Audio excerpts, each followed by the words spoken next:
Trump ಮೇಲಿನ ದಾಳಿ ಪಿತೂರಿಯೋ ಅಥವಾ ನಿಷ್ಕಾಳಜಿಯೋ? ಅಮೆರಿಕದ ಅಧ್ಯಕ್ಷ ಡೊನಾಲ್ಡ್ ಟ್ರಂಪ್ ಮೇಲೆ ಕಳೆದ ಕೆಲವು ವರ್ಷಗಳಲ್ಲಿ ಹಲವು ಬಾರಿ ದಾಳಿ ಪ್ರಯತ್ನಗಳು ನಡೆದಿವೆ. ಇದೀಗ ಆ ಘಟನೆಗಳು ಮತ್ತೆ ಚರ್ಚೆಗೆ ಗ್ರಾಸವಾಗಿವೆ. ಟ್ರಂಪ್ ಮೇಲೆ ಎಷ್ಟು ಬಾರಿ ದಾಳಿ ನಡೆದಿದೆ ಅನ್ನೋದರ ಬಗ್ಗೆ ಇಲ್ಲಿದೆ ಸಂಪೂರ್ಣ ವರದಿ.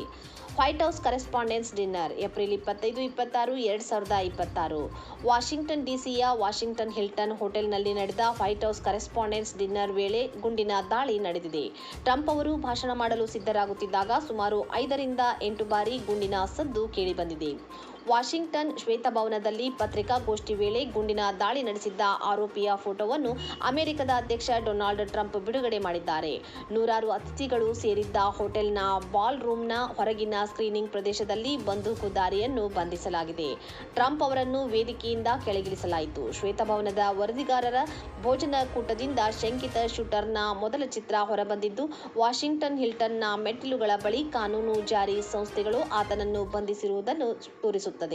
ಶಂಕಿತ ಶೂಟರ್ ಅನ್ನು ಕ್ಯಾಲಿಫೋರ್ನಿಯಾದ ಟೊರೆನ್ಸ್ನ 31 ವರ್ಷದ ಕೋಲ್ ಥೋಮಸ್ ಅಲೆನ್ ಎಂದು ಗುರುತಿಸಲಾಗಿದೆ ಎಂದು ವರದಿಗಳು ತಿಳಿಸಿವೆ.